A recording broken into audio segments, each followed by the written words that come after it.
It's just one of several major developments tonight in the Boston Marathon bombings.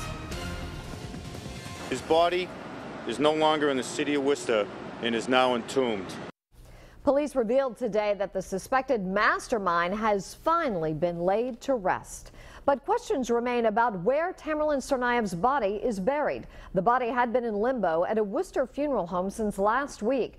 The suspect's family searched for a cemetery that would take it. Now the funeral home says the remains were moved just before midnight last night and taken to an undisclosed location outside Massachusetts for burial. Meantime, lawmakers in Washington are investigating the government's response to the bombings and whether anything could have been done differently to prevent the attack. Eyewitness News reporter Steve Nielsen is live in the newsroom now with new details on today's congressional hearing. Susan, that committee hearing was several hours long. I watched every minute of it, and what congressional leaders really wanted to know is what went wrong.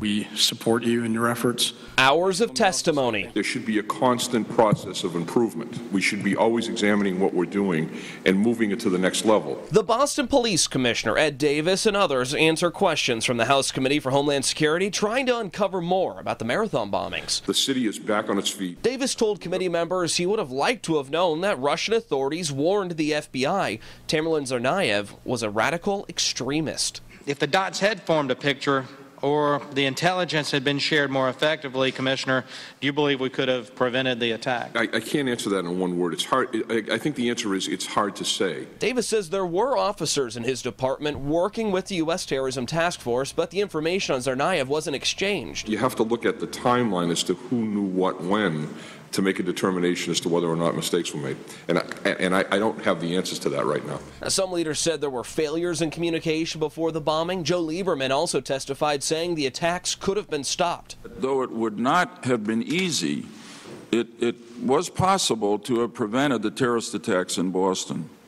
In a literal sense, the Homeland Security system, we must acknowledge that we built after 9/11 to protect the American people from terrorist attacks, failed to stop the Tsarnaev brothers.